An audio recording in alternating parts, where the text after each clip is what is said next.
Welcome back to Think Outside the Board and the latest episode of the Crowdfunding Roundup. I am your host, Brian Toohey. If you are a regular viewer of the channel, you probably know that the channel has been on a bit of a hiatus for the last week and a half to 2 weeks. And if it's your first time here, you may not know what's been going on, but I got married about a year ago. And so I just took a 1-year anniversary trip to Oregon with my wife, Kristen. We traveled around the coast, celebrated our anniversary. And so while I was doing that, I didn't have any technology with me, and I didn't even try to keep up putting out the weekly video. Now, what the weekly video is I look at everything that came out on crowdfunding. I go through it with my experience of what it is, and I pick my top choices of that period. It's from a Wednesday through a Tuesday. So the video that I'm shooting now, which is on Saturday, June 10th, is going back a couple weeks. So in this video, I'll be looking at the crowdfunding campaigns that launched between May the 24th and May the 30th. I'm just playing catch up with this video. Now, I'm a little late for this week's video, which means as soon as I get this video shot and edited, I will then do the next week's video. And by the time that is shot and edited, I will be very close to producing next week's video. So you're gonna have 3 videos coming out, all within about 2 days of each other for the next week, and then we'll be back on track. Behind the scenes, I am still working on upgrading my studio space, consolidating things, getting some new equipment and stuff like that. And my plan is still to later this year relaunch my teach and review videos and launch a streaming channel where I'll be streaming solo games, heavy Euros, and campaign, legacy games, dungeon crawlers, stuff like that. Those are also the types of games I tend to focus on in these videos, meaning you won't see me mention a lot of like party games or Cards Against Humanity clones. Stuff like that is stuff I tend to not cover. I tend to focus on Euros everywhere from medium light to heavy, storytelling games, dungeon crawlers, legacy games, campaign games. And as always, my videos are always bookmarked or tabbed. So if you scroll over the play bar, you'll see the video broken out into sections. If there's a certain campaign that you're looking for, you can just scroll over it and go right to it. Of course, I always appreciate it if people have the time to stick around and watch the whole video. Also, the best way to support this channel at this time is still to like and subscribe. You can also hit the alarm bell if you want to be notified when I put out content in the future. And that's probably your best way of staying in the loop so that when I do launch future kinds of content later in this year, you'll get notifications for that and you won't miss anything. Also, as always, my videos have links to the campaigns that I'm talking about. So if you scroll down into the description section, you'll see the campaigns listed out, time-stamped. You can click on the link next to it. It will take you right to that particular campaign. In this period, we're going to be looking at 7 different campaigns. However, because I'm playing catch-up and all of these campaigns launched a couple of weeks ago, there are a couple of campaigns that I'm talking about that had shorter campaigns that have either already finished or are going to be completing within the next day or two. Burro, a Granja game, is going to be completing its funding within the next 24 hours. So if you don't see this right when it goes up, that campaign may already be complete. If that's the case, I would encourage you just to watch that campaign and see if when they launch the Pledge Manager, you can get in as a late backer. The other campaign that's already ended is for Age of Steam, the new 4th expansion with new maps, also acrylic tiles.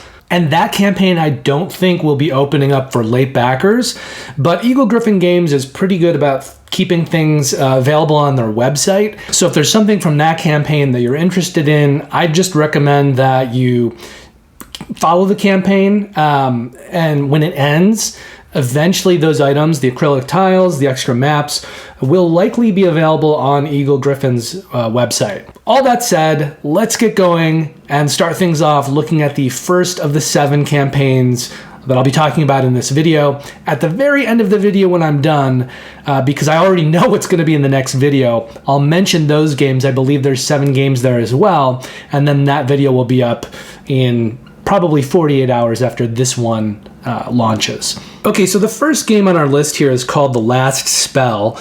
This game launched on Wednesday, May 24th, and this is actually a board game adaptation of a video game, although the video game just came out very recently, so people may not know too much about it at this point in time. In fact, I'm not 100% sure, but I believe it's only launched so far on PC. I know if you go over to Metacritic, the video game currently has an 8.2 rating over there. Now, this is a co-op tower defense game. It features tactics. You know, it's kind of a tactics-based game. It very much draws from the video game. And as we take a look at it, you'll see how the graphic design and everything is very video game-like and very true to that game. Before we dive a little deeper into this, though, I would like to go over to Board Game Geek, because one of the reasons this particular game is on my list is because one of the co-designers, Nestor Mangone, and the publisher Tabula Games has put out a bunch of games in the past, such as Mysthia, Volfirion, Achaean, and Mysthia the Fall. A lot of these games take place in the same universe, and they have a very distinct, very unique art and graphic design to them.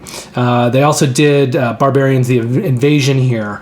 But Mysthia, Volfirion, and Achaean, and Volfirion Guilds and Mysthia the Fall all have a very similar feeling and look to them.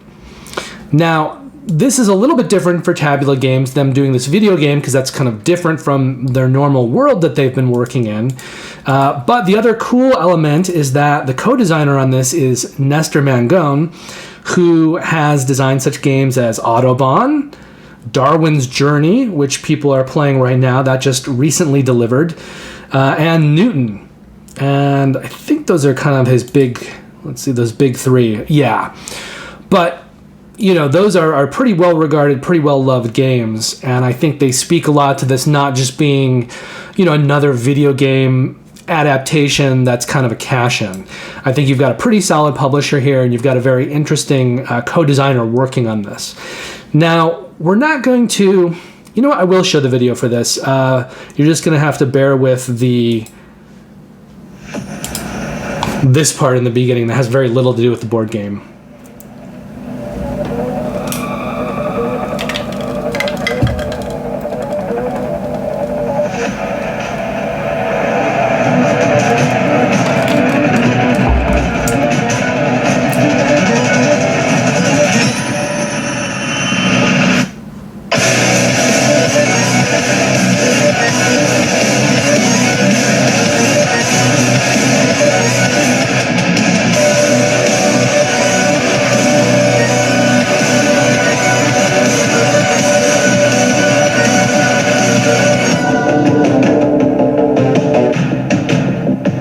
Spell is divided into days.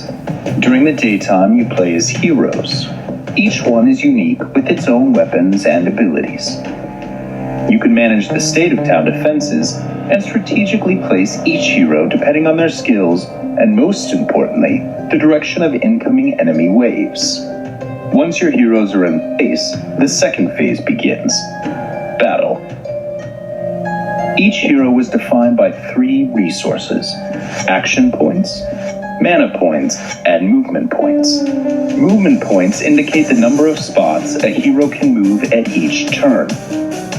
During the night battle, optimize your action points to trigger the deadliest attacks to defeat as many enemies as possible. Some weapons require mana points, which allows your heroes to unleash powerful strikes. When you're finished attacking, the enemy's turn begins. Hordes of foes will steadily appear, and it's up to you to slay them and prevent them from overrunning the town. After enduring the carnage, it's time to collect rewards. The level of your reward is determined by the town's panic level. If no enemies enter the town, expect many gifts. Materials allow you to build defenses like barricades and walls.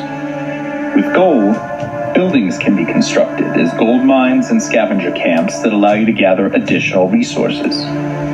There are few workers in your town. Assign them carefully and boost your economy. Shops are where you'll buy gear, potions, and items to empower your heroes. After each battle, your heroes will level up, earning better stats and new perks. You'll encounter a large roster of increasingly dangerous enemies with diverse attacks and skills. Careful planning is essential. The last spell is an intense strategy game full of surprises. If you can't defend the magic circle until the very end, well, better luck next time.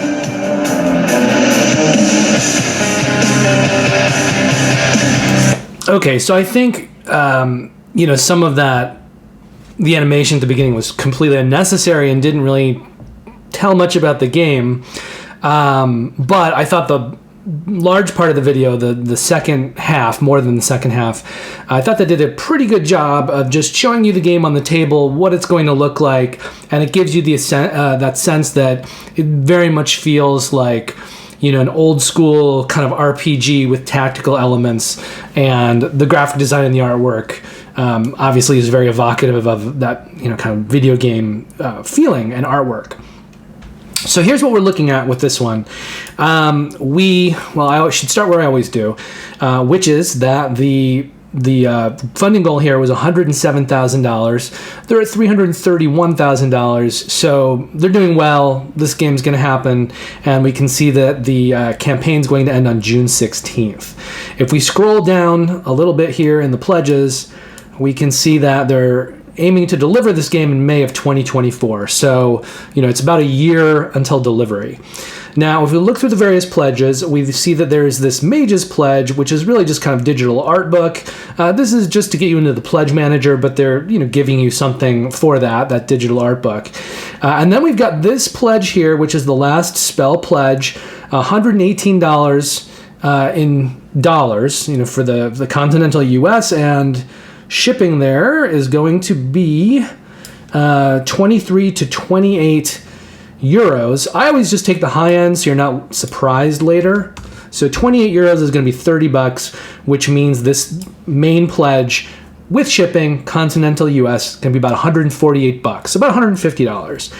And then they have this other pledge, which is, kind of the all-in. This is the Apocalypse Pledge. It also includes this Sinister Shadows miniature expansion, the Twins expansion, this Carnage Unleashed expansion, Whispers of War, the Sinister Shadows comes with the first one. It's that expansion is included with everything.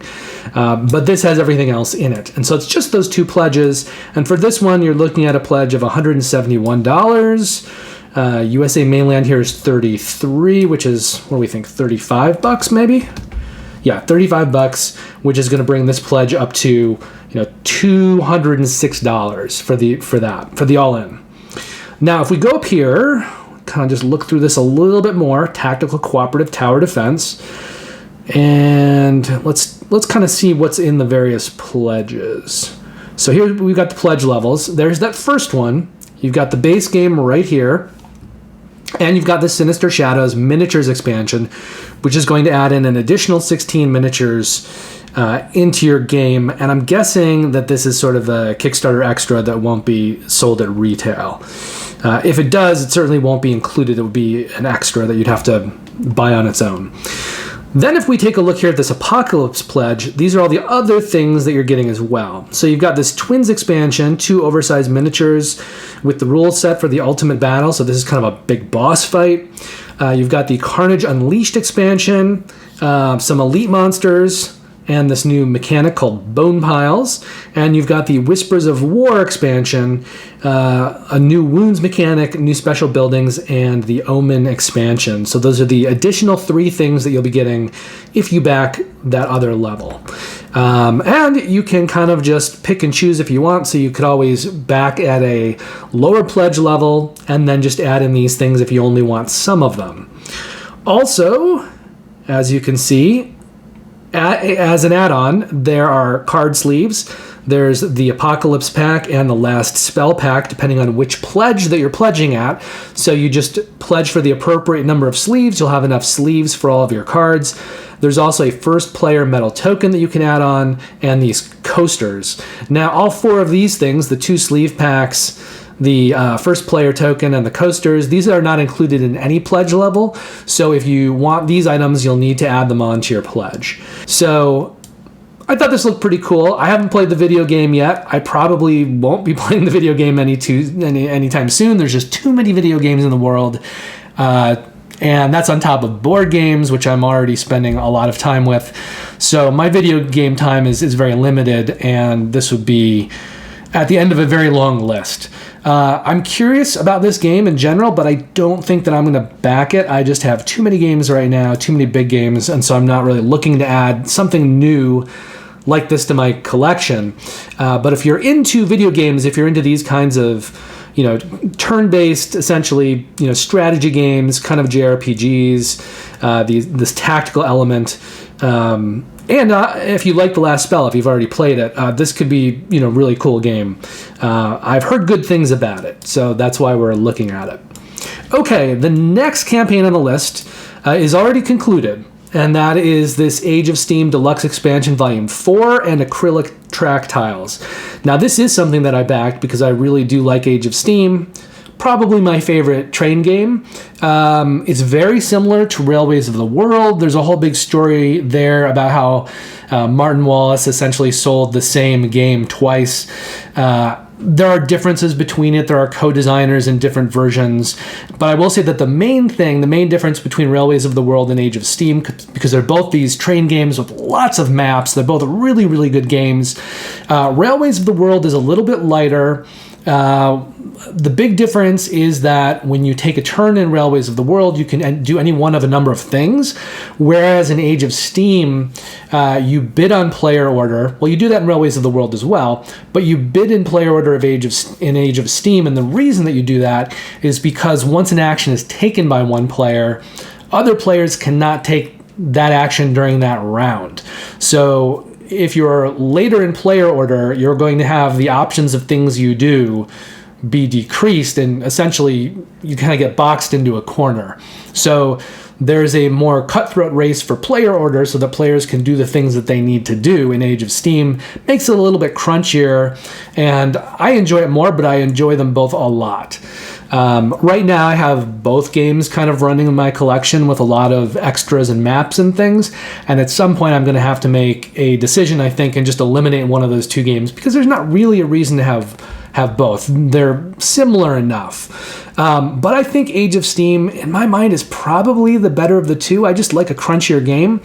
But the other thing is that this new deluxe edition of Age of Steam that they've been crowdfunding for the last few years has a lot of the art by Ian O'Toole, who does all of the Vital Lacerda art. Amazing artist, one of my favorites.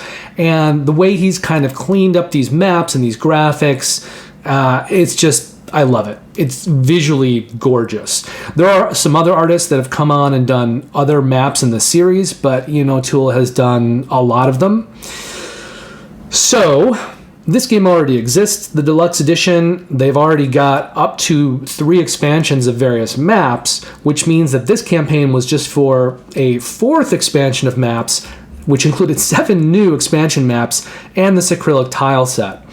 So let's just take a look at what that was. If you missed this campaign, I apologize. I wasn't able to get this video out sooner, but I was traveling on an anniversary trip, and you probably will be able to see most of these things on Eagle Griffin's website eventually after this campaign delivers. Okay, so let's just take a quick look at this. We've got, in this deluxe expansion here, you're getting these maps. These are all new maps included in this new expansion. And this is kind of the meat of this expansion here, is this Volume 4. So you're going to have 7 different maps. And the cool thing about Age of Steam and Railways of the World is that they have different maps that are designed for different player counts, because a map that may be good for a 2-player count may not be great for a 6-player count. So this has a huge variety of maps here. You've got England, a 4 to 6 player map by John Borer. Also Balkans, 3 to 4 player map by John, and Ukraine, a 3 to 5 player map by John. Trisland is a 3 player map by Ted Alspach, who's probably best known for designing things like Suburbia, the Werewolf games, and most recently he's done Maglev Metro, which is a really cool train game in its own right. We've also got a Blizzard of 77 map, 3 to 6 players by Dylan Phillips. That just makes me laugh because I am originally from Buffalo, New York, and I lived through the Blizzard of 77, so I'm kind of interested in this map. There's a Death Valley map for 2 to 3 players by Randall Lloyd, and Ted Alspach also did a South Carolina map for 2 players. I'm really curious about that. Sometimes I like the tight little maps, the 2-player maps. They're pretty cool. So maybe that's something I can get Kristen to play, the South Carolina map. So all of these maps are included in this expansion, Volume 4.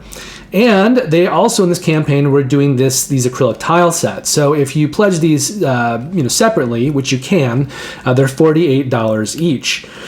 Now, if we go up here, this Everything New just kind of combined these 2 pledge levels.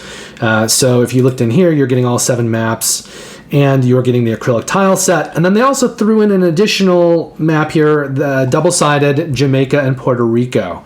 So that's pretty cool. Down here, they say that Jamaica is a 2-player map by Ted Alspach, and Puerto Rico is a solo map by Ted Alspach. That's pretty cool. There aren't a lot of solo maps in this game. And if you're newer to Age of Steam, depending if you're in Europe or North America, you can do an all-in pledge that will include the new Deluxe Edition and all 3 previous map packs. I think that's pretty cool. Also, you could have added things on in the add-ons. They've got the promo map here if you were missing it somehow. Maybe if you're just pledging one of these things. And they've got, different versions of the base game depending on where you're living and the various expansions. So if you have, some of the previous stuff, but not all of it, you could pick and choose over here. And then they also have wooden locomotives, which were an add-on at one point. And so if you didn't have the game and you wanted to add those on, you can do that as well. Now, shipping, which doesn't really matter so much, in the US was $9, $12, $13, or $32, depending on what you were getting. So it looks like the acrylic tile site is a little bit lighter than all of the expansion maps, so the shipping was a little bit less. So if you were just pledging the tile set, you're looking at $9 on top of $48, which would have been $57. The expansion would have then been $61. Combining them together, $13 on the Everything New would have been $109. And again, I'm talking continental US shipping prices here, but the shipping prices for the Deluxe All-In, if you're getting everything, $379 plus this continental US, so that'd be $382, $412 for the All-In. But I love train games. I love Railways of the World. I love Age of Steam. I like the network and route building combined with the pick up and deliver and some of the other elements in these games. There's a lot of other stuff with like various powers you can add on and card sets that give you, one-time abilities or ongoing abilities and things like that. There's also the kind of auction bidding for player turn, and I really love these games, and I think the 2 big granddaddy trading games out there, once you move past Ticket to Ride, which is still a great train game for intro players, but if you're looking for something a little bit, deeper, more going on with the gameplay, the 2 big granddaddies in the genre for me are Railways of the World and then Age of Steam, with Age of Steam being the heavier of the 2, and they're both designed by Martin Wallace in some degrees, although John Borer was involved with the design as well. All right, that is our second campaign of the period here in this video, and this one was on Gamefound. For the third campaign, we're staying at Gamefound, and this is for El Burro, a La Granja game.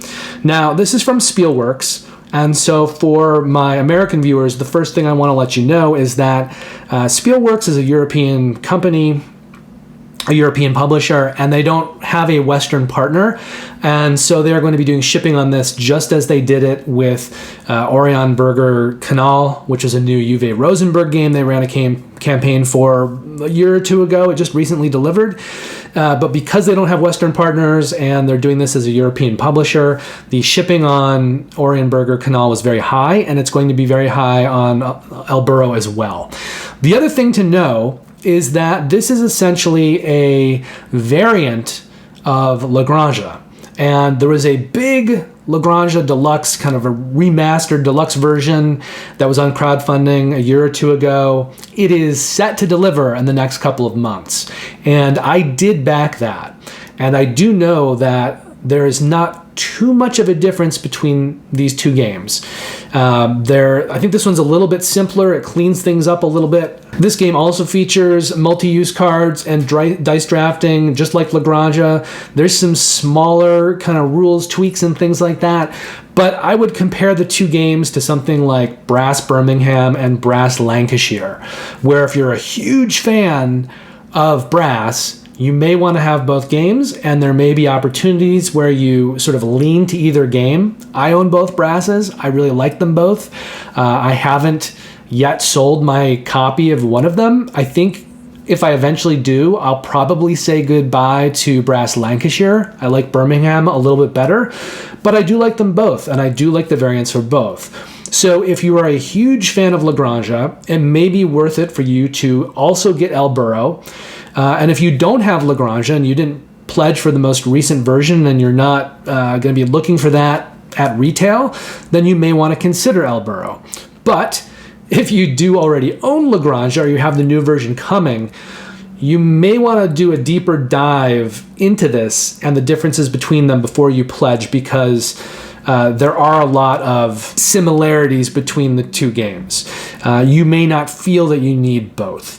Now, let's take a look over here at the stats for this one. I didn't do this for Age of Steam just because the campaign was already complete. I didn't think it was necessary to go through all of the stats.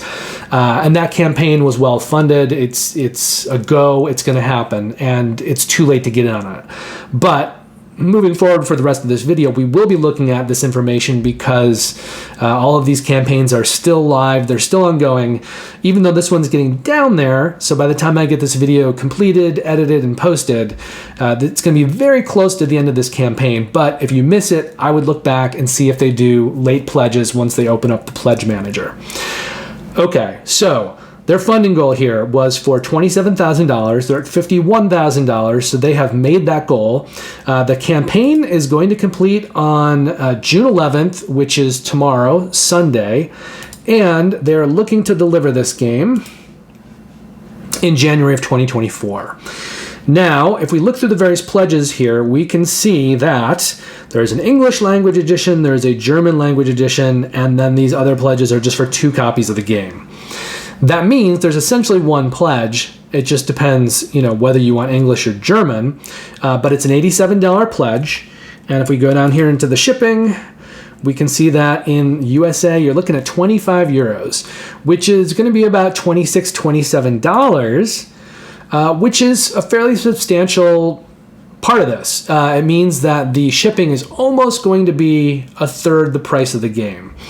Now, Orienberger Canal, I'm not sure how easy it is to find that in the States, so you could look into that and see. And if that is not available in the US because the game has been delivered, it may be a good indicator that El Burro is going to find a hard time at retail. Just out of curiosity, let's do a check. Let's look at Board Game Atlas, and let's look up Orienberger Canal just to see.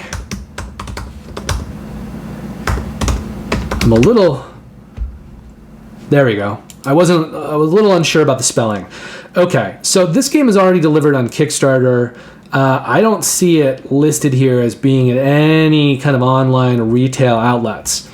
So I don't know if it's going to be going there eventually, but I'm thinking probably not, which also means that El Burro may not be headed to retail in the US, at least anytime soon, including after the Kickstarter. So if you really do want this variant of La Granja, I would recommend trying to get in and back this, or if you're seeing this late, trying to get in on the pledge manager when that goes live and see if you could do a late back. But just to reiterate, this is a dice drafting game with multi-use cards. If we scroll down here in this how to play section, it talks about the 4 phases of a round, being a farm phase where you play new cards at your farm, gain silver as income, harvest your fields, and gain offspring for your pigs. Then there's going to be a revenue phase based on the dice. Then there will be a transport phase, drawing donkey cards, a scoring phase every round here, and then a final scoring at the end of the game. And if you want to see what this looks like, it does look like, kind of a Euro of Days Old a little bit, kind of like a more classical Euro look. So that's what the board's going to look like. And here's another look at the board down here and some of the other components. So that is what you're going to be working with in El Burro, a La Granja game. I'm really curious about this. I'd really like to play this game. However, right now at this point in time, I guess because it's a variant that's very similar to La Granja, and the fact that the shipping is so high, and the fact that I have so many games and I'm trying to pare back on games, I think I probably will not back this one. But I think it's something for Euro players, especially if you love La Granja. I think it's something you might want to check out. Now, let's do one last thing. All right, here is the game that's about to be delivered that was on Kickstarter not too long ago. You can see the boxes even look, kind of similar, right? This and that, they look kind of similar.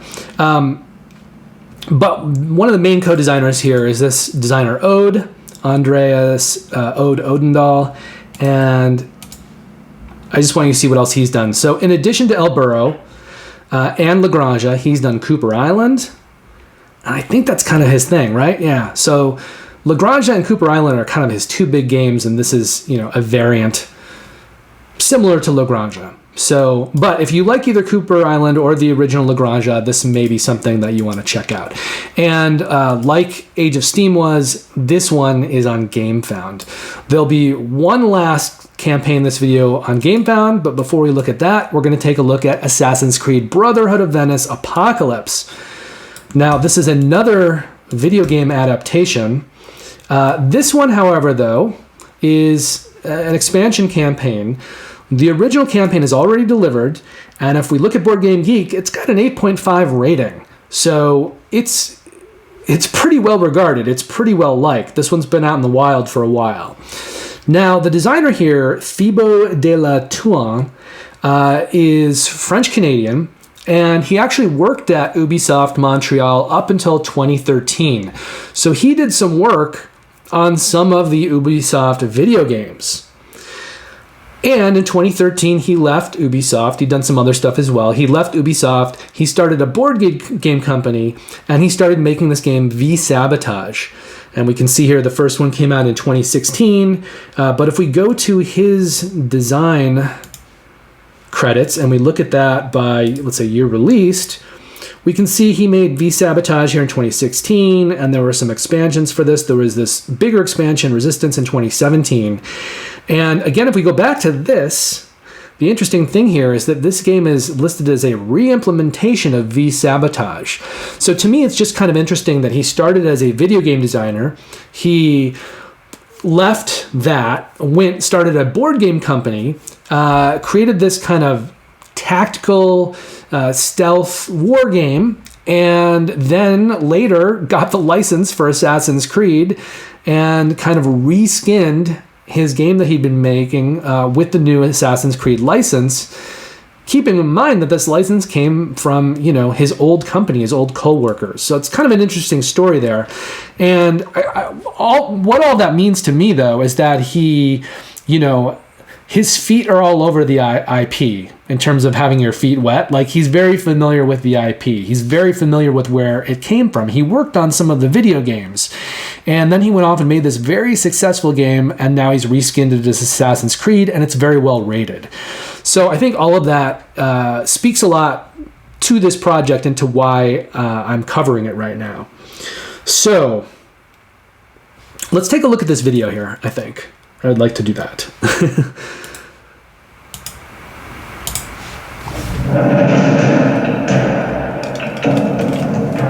The critically acclaimed cooperative infiltration board game is back with a new expansion.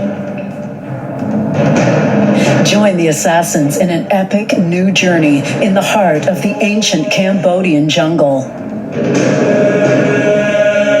Rendezvous with the famous assassin Xiao Jun. Track down a renegade assassin in the heart of the jungle. Face never-seen-before enemies. Discover new, unique weapons, equipment, and events. Use the grapple to move quickly and incognito. Beware of the cobra's venom that limits your actions. Make the cobras flee towards your enemies. Stay hidden while moving in tall grass to avoid any danger. Xiao Jun's deadly dance automatically eliminates all enemies silently. Between memories, go explore with a new open-world gameplay.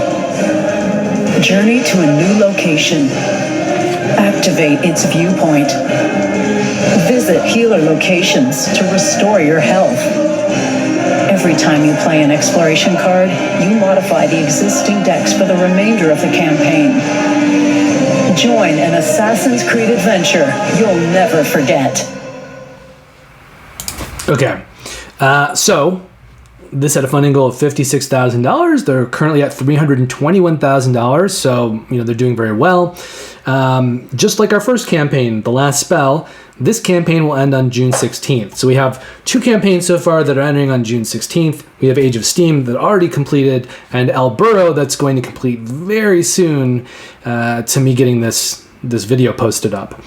Now, it is being run by publisher Triton Noir, which haven't done too many things, but we already looked at it. We know that they did V Sabotage, also known as, I think, V Commandos. And that game did pretty well enough for him to get the license for Assassin's Creed, and now he's put out this one, Assassin's Creed Brotherhood of Venice. So it looks like he did V Sabotage, originally V Commandos here.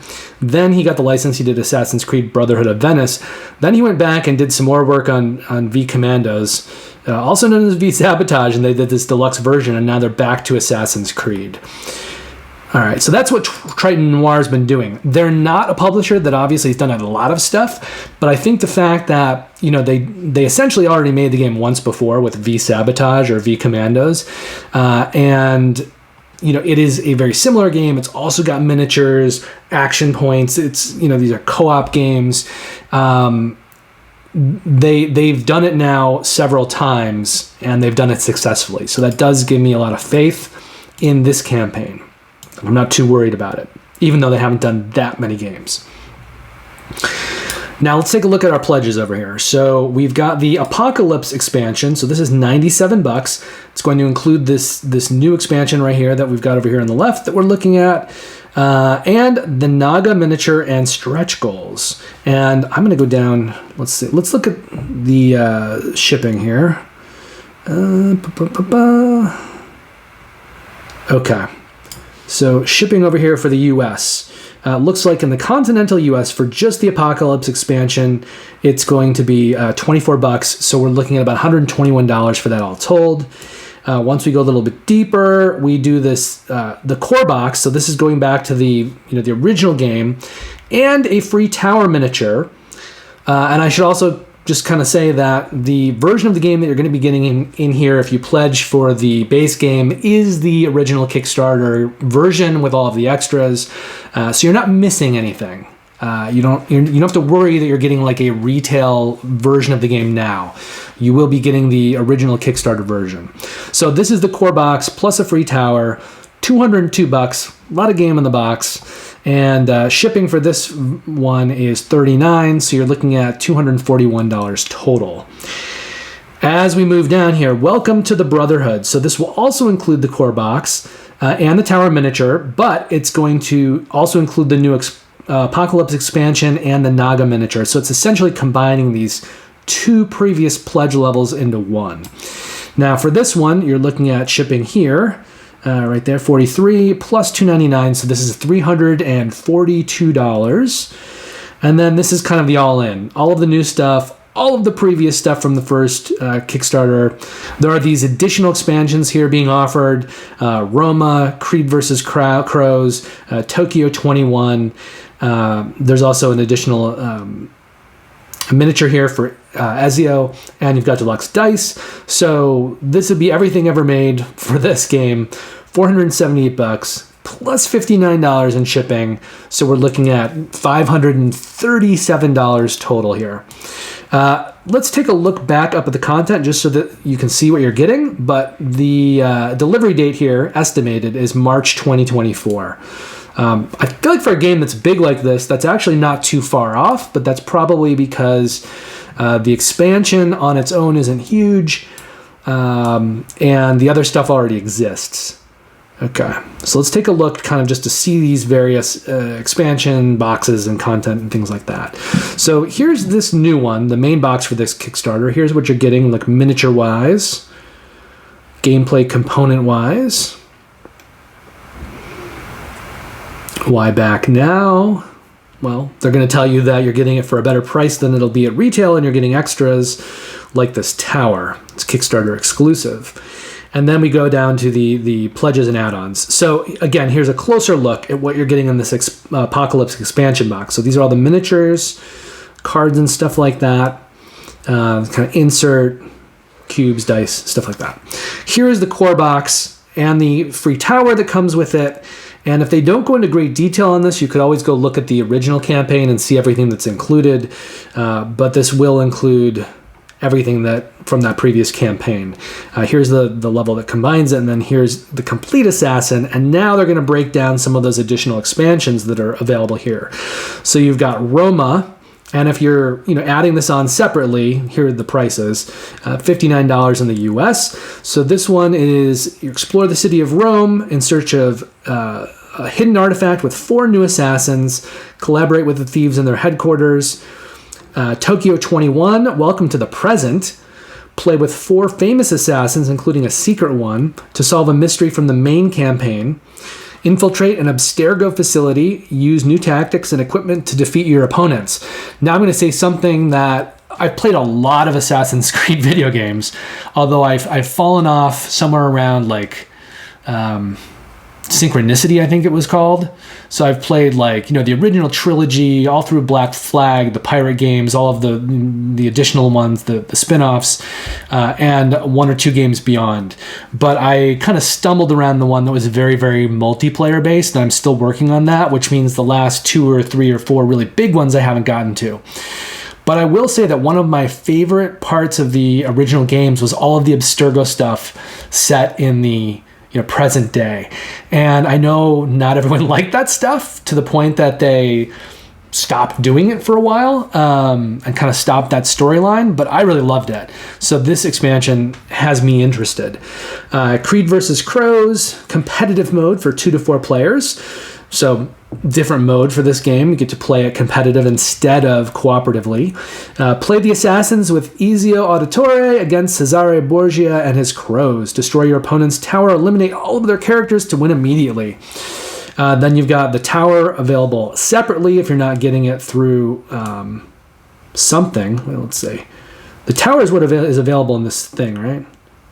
Yeah, the free tower. So I guess if you weren't backing this version, if you're just backing the new stuff and you wanted the tower, you could add it on. They've also got a crow's nest that you can add on.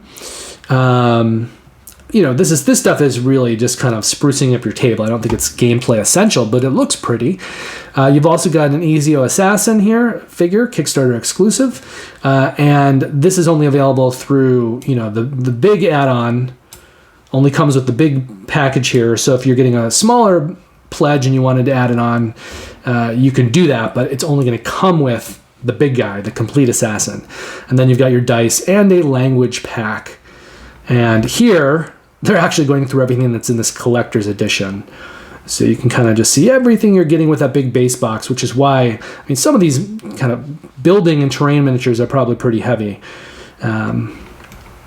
And lots of extras, lots of unlockables and things like that. So it's a big box with a lot of content that I think probably justifies that big price. Now, personally, I'm really tempted to get this because I love Assassin's Creed, even though I've fallen behind in the video games. But I'm a completist, and I don't have the original game. So if I was pledging for something, it's going to be this big one, this Complete Assassin that's over $500, and I just don't want another huge game right now in my collection that's this big, that has this much content. It's just, I don't want to say I can't afford it, but I can't afford it in my life right now, I think. So I'm probably going to be passing on this one, but I'm super intrigued. I'd love to have it. And maybe at some point in the future, if they come back and they do another campaign, maybe at that point I will have played through some of my big campaign games that I currently have. Hopefully once we launch the streaming channel and can play it together with you, experience those campaigns together for people that don't have their own copies of the game. And so maybe if they come back and do another campaign later, I'll have the bandwidth to go ahead and add it into my collection. But I think for me right now, it's just too much game, too much space, too much time, too much money. But it looks really cool. And I think if you don't have big campaign games cluttering your gaming space at home, your closets, your extra rooms, things like that, this could be a really good buy. And if you're a fan of Assassin's Creed like me, this may be a no-brainer for you. So, I don't know. Everyone out there, let me know in the comments if you have this game, if you've played it, if you really like it. Maybe I could be swayed into pledging it. And me and all of you, we have until June 16th to make a decision on this one. Okay, from there, we are going back to Gamefound for our last Gamefound campaign. This is Conquest Princess Fashion is Power by Fight in a Box. This one is a little wonky in the funding because they have not made their funding goal, which is about $38,000. They're at about $23,000. Now, something I often say, talking about these funding goals, is that it is typical for campaigns to do about 2/3 of their business in the first 48 hours and 1/3 of their business in the last 24 hours. Now, this still has 13 days left. It's not going to finish its campaign until June 23rd. And so in my experience, this will probably do, another $10,000, $11,000, $12,000 on that last day, which is going to put it right up at the funding goal. So I can't say for sure that it's going to fund, but I think it may. And I think it looks interesting, and so I wanted to show it to everyone. But keep in mind, if you do pledge for something and the funding goal is not met, then your money is never taken. So they do not even take your money. It cancels. No money is drawn from credit cards and things like that. So if the campaign doesn't end up funding, you will not end up paying anything even if you've pledged for it. I just want you to know that in case you're considering this and you haven't pledged a lot of things before and you're worried about, your money getting taken if you're not going to be getting a game, and that will not happen. Okay. I should qualify that to say that will not happen if the campaign doesn't fund. There are very, very, very, very isolated incidents where occasionally people may pledge something, it funds, and then something happens down the line, the company goes bankrupt. It actually happened recently with a game called Chai Tea for Two, but that is very, very... And even that game may still end up delivering. Possibly. Probably not, but possibly. But, in the hundreds and hundreds of games that I have backed, the first time that's happened to me is with Chai Tea for Two. So it doesn't happen often, and a lot of me doing these videos and you watching these videos, if you're not a huge backer on your own, is to minimize your risk, but we can't ever eliminate it altogether. There's always going to be risk out there in crowdfunding, but we're looking at these together, and I'm hopefully sharing some of my experience to guide you to things that are less risky, but there will always be some risk. Okay, let's take a look at this video though. A galaxy in peril. The fashion tyrant Mugaga steps up her invasion. The Temporal Intergalactic Armed Response Agency, or Tiara, is our brave new host. Warriors dressed for battle face off against the worst classic space problems.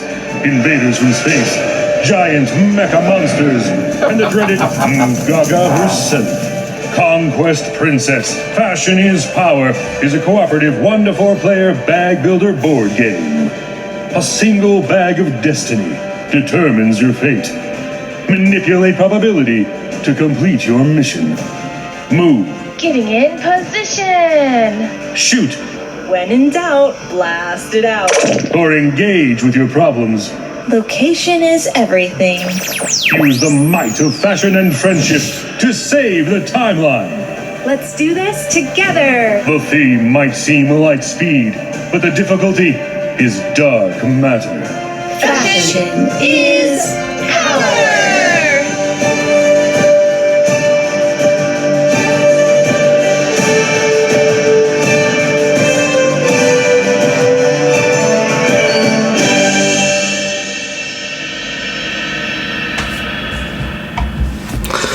All right, so obviously it seems to draw on, Saturday morning cartoons and things like Captain Planet. And in that sense, it looks light in some ways, but maybe it's light like the Loop is light. I mean, the Loop has kind of fun graphics, very appealing, cartoony type characters.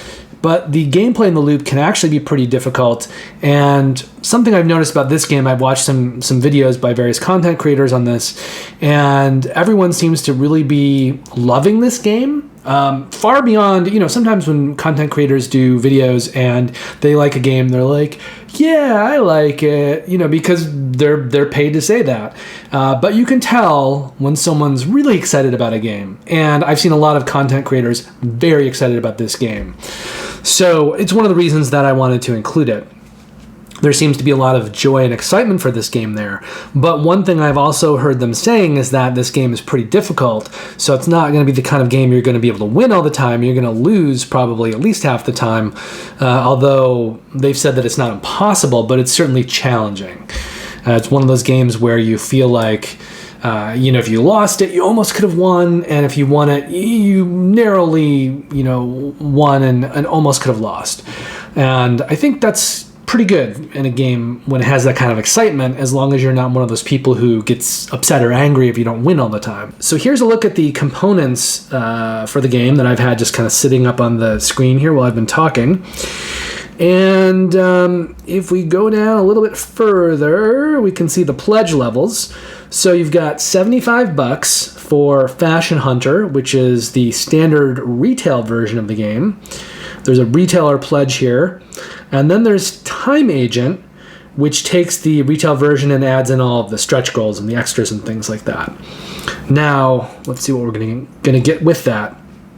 The Bag of Ultimate Destiny, a tile upgrade, and standees of utmost elegance. We're going to go down and see if we can see them outlining what you get in that. Then they've got the Titan for $215, which is going to include a playmat. Let's see what else.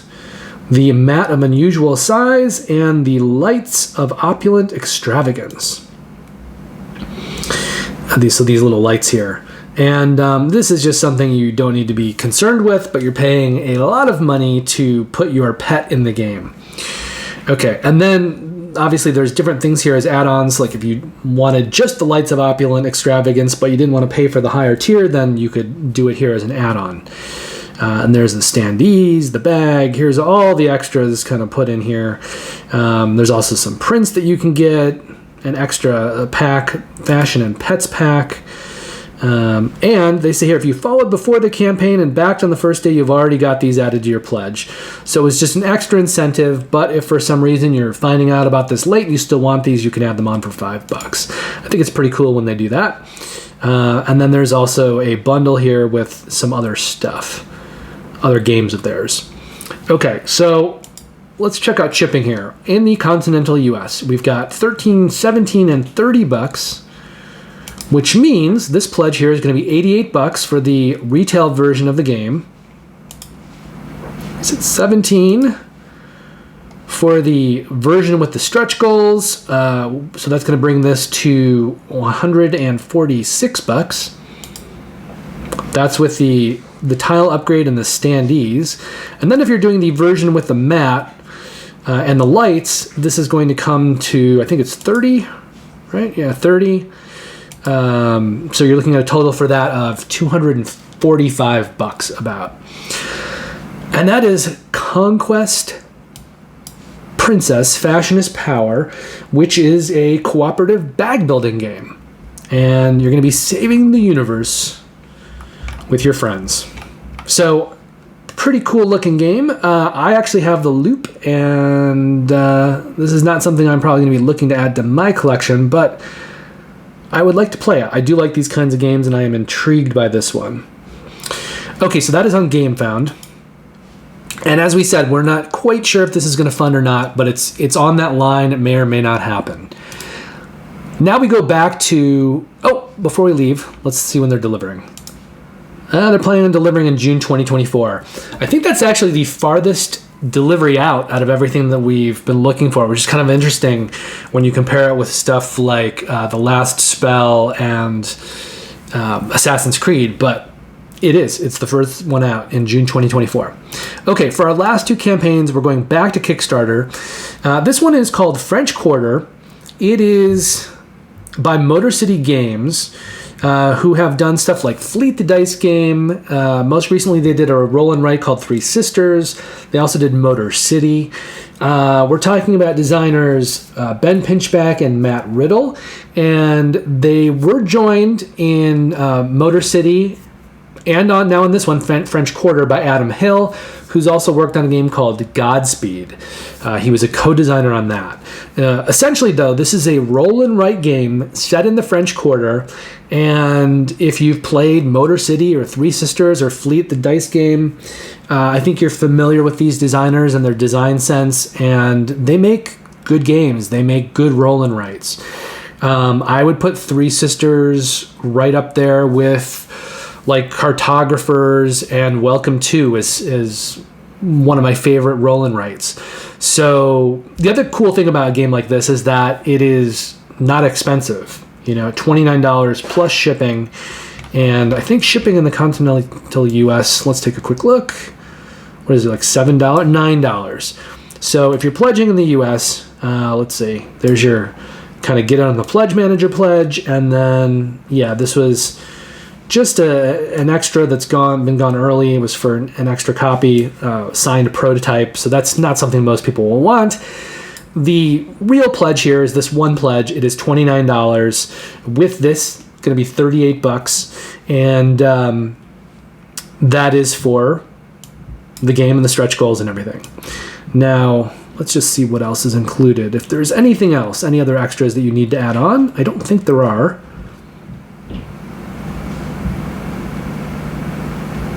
Nope, but that's what's in the box. Those are the boards that you're getting, the score sheet pads, first player marker, road closure markers, cards, dice, pawns, and $18,000 funding goal. They're at $35,000, so this is good. This is happening.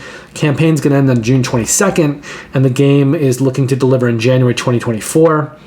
Let's close this one out by taking a look at the video here. It's a busy evening in the French Quarter, the heart of New Orleans. Welcome to the newest board game from publisher Motor City Gameworks.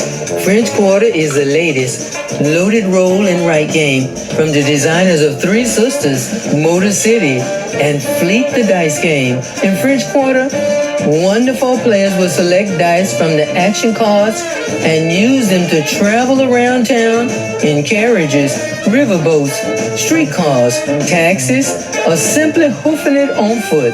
Over the course of 8 exciting rounds, players will experience plenty of food, local culture, shopping hotspots, mystic customs, and late-night partying. New Orleans is world famous for its street performers, too. Everywhere you look, there's a human statue, magician, or breakdancer to be found. Not to mention those iconic jazz musicians. Also, make sure not to miss the spontaneous wedding parades, known locally as second lines, as they roll through the streets, umbrellas waving in the air. As players move around and experience all that the French Quarter has to offer, they will track progress on their own personal map of downtown and level up the 5 5 distinct balconies on their player sheets. Progress on the balconies unlock powerful abilities and scoring potential, but make sure to be careful on the party balcony. There's lots of points possible, but also plenty of trouble to find.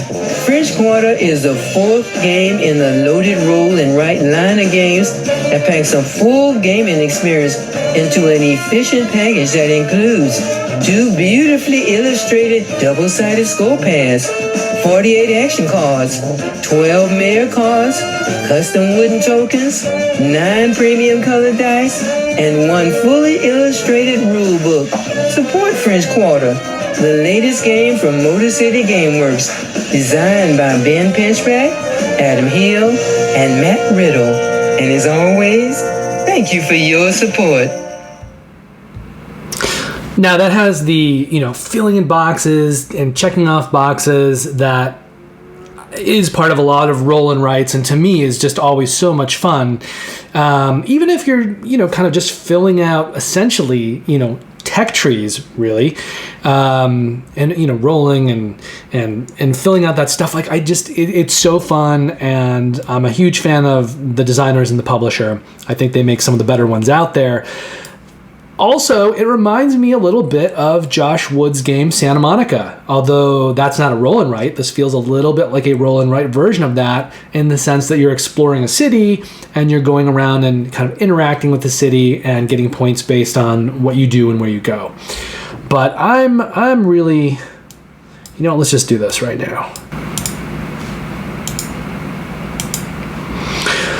And that brings us to our final campaign of the week. It is for Into the Godsgrave. As you can see, I've already backed this one.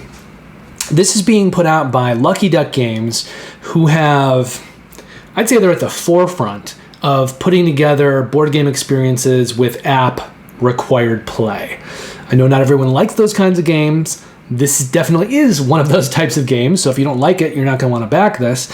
But they really kind of started getting more into the space with Chronicles of Crime series, where you used an app to solve a puzzle, solve a mystery.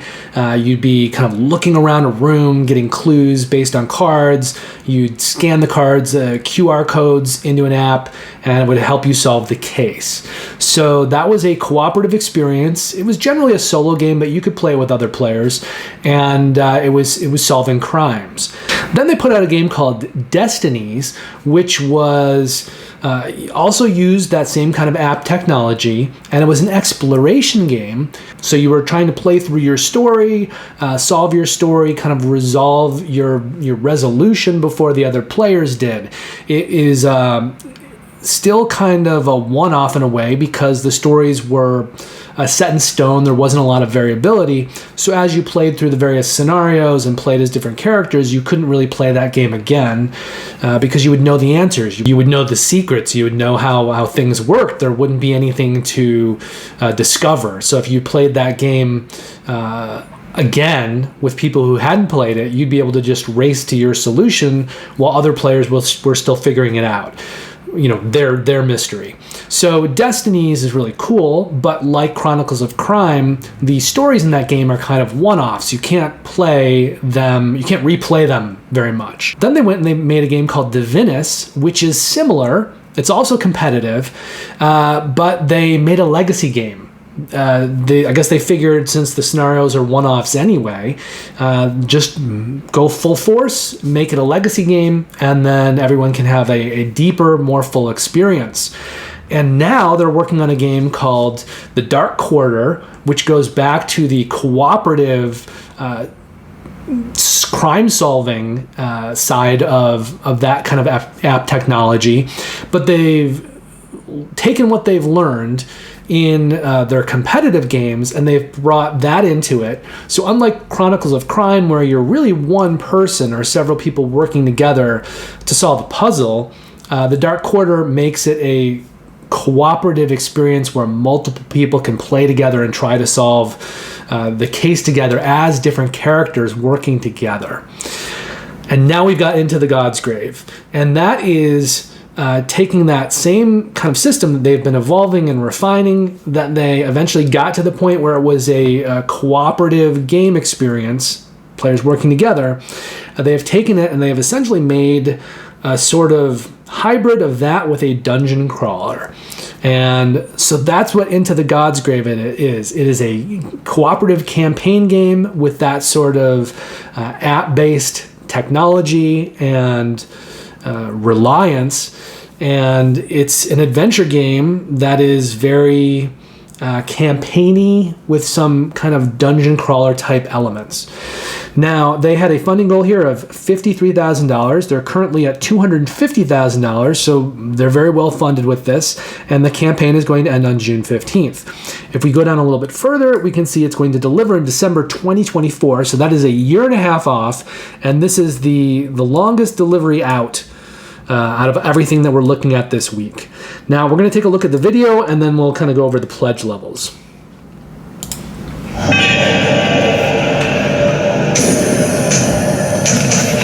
When people ask why we agreed to escort this damn caravan, their triarchy would likely say it is the will of the gods.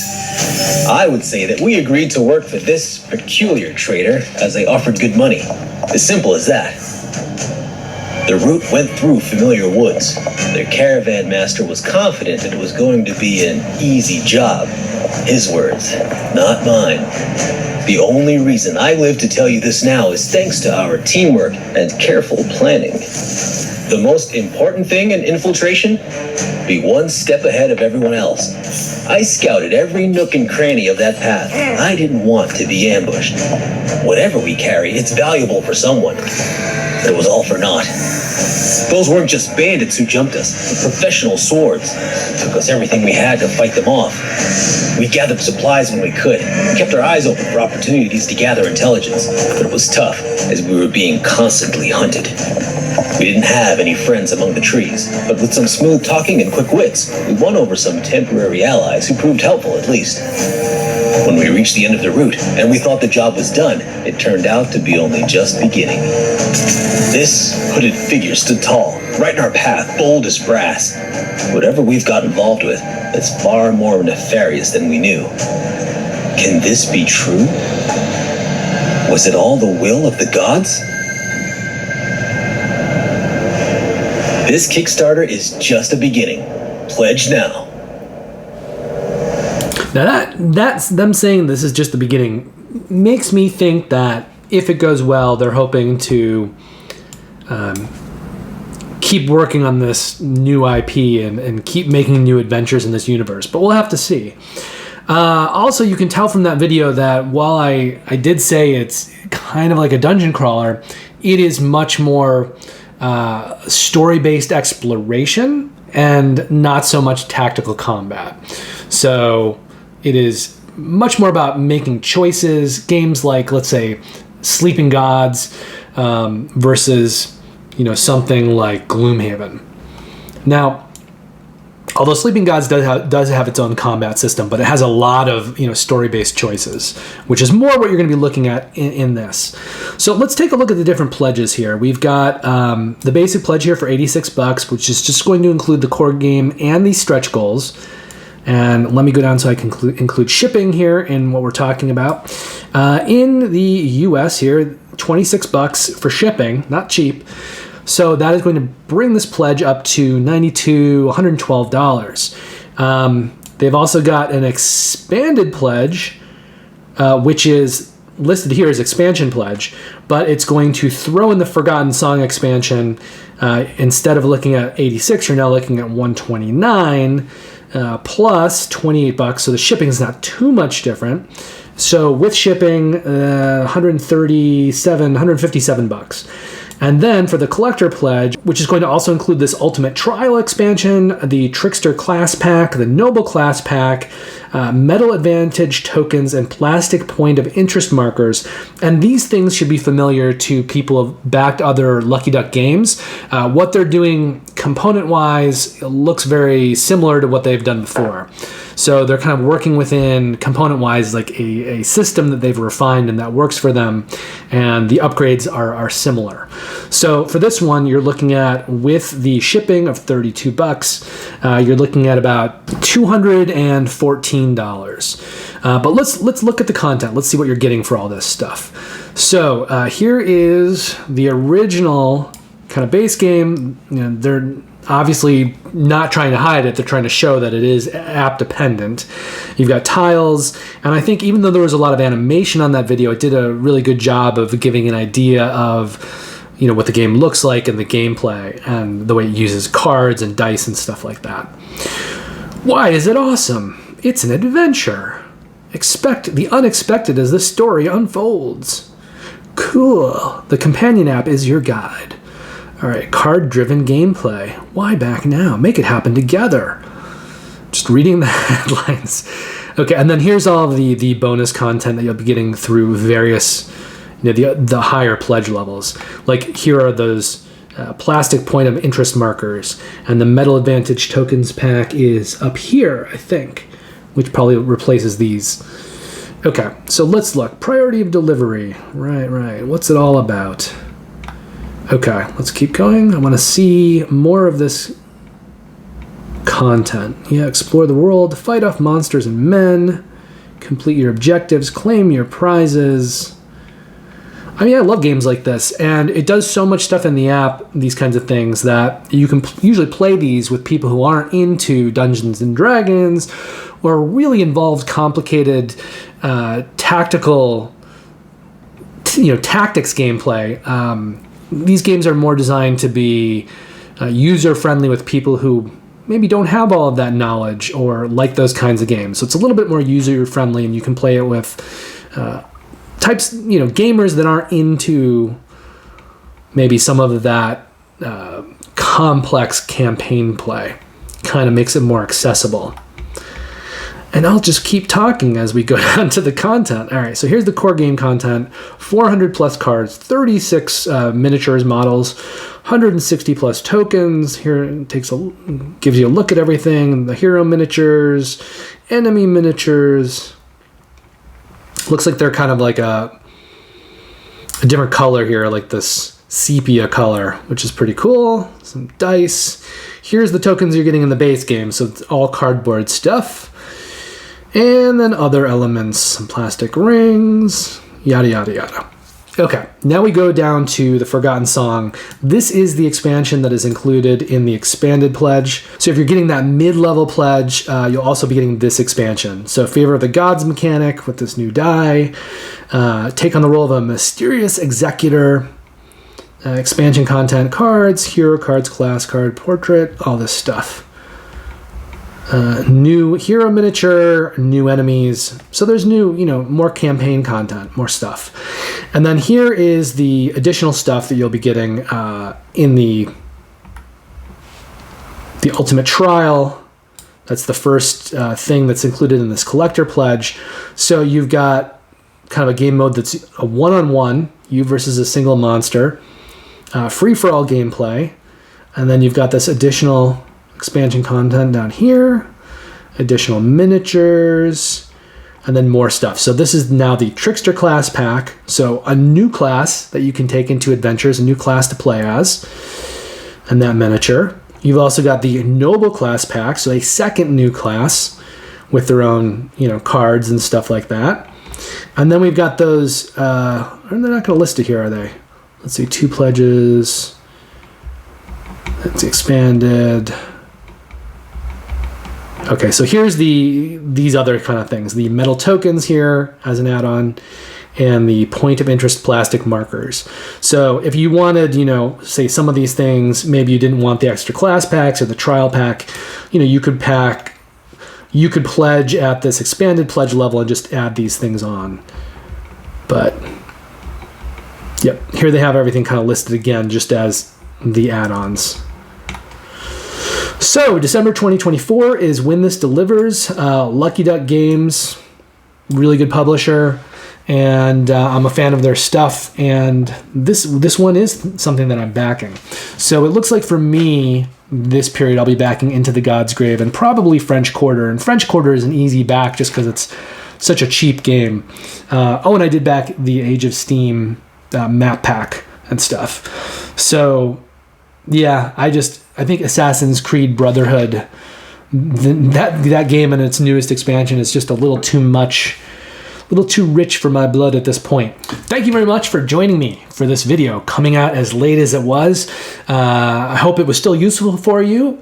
Keep in mind, there is another video that's going to be dropping in a couple days, and because we are so close to that and the stuff is already out there and I've already reviewed it, I can tell you that the games I will probably be covering in that video include the AEG Expansion Extravaganza, Biohack, Ice Limited, Nano 9 Games Wave 2, Sanssouci, and Third Crusade and Cartini. So that is another 7 games. I think we had 7 games. 1, 2, 3, 4, 5. Yeah, we had 7 games this period, and we have 7 games. And the next video in a couple days, I don't know what's going to be in the video that'll launch later in the week, the third video, because that will cover everything that launched this past Wednesday through next Tuesday. And most of the games in that video probably will launch on Tuesday. That hasn't happened yet. So I have an inkling as to what some of those games will be, but I haven't had a chance yet to look at the campaigns, and there certainly will be some games launched on Tuesday that I'm not yet aware of. So the video that covers those games and brings us back current will probably get posted around Thursday, maybe Friday of this week. Friday is the day that I normally put out these videos. So once we catch up with this video, 2 more, the third of which will probably launch around Friday, then we'll be back to the regular schedule of putting out these videos every Friday, and in a few months, more content coming. So again, if you haven't liked or subscribed and you want to do that, it's a great way to support this channel. It also keeps you in the loop so that you're aware as more content is posted and future types of content eventually get launched. Come back in a couple days, there'll be a new video. And until then, have a great weekend, play lots of great games, and I'll see you very, very soon. Take care.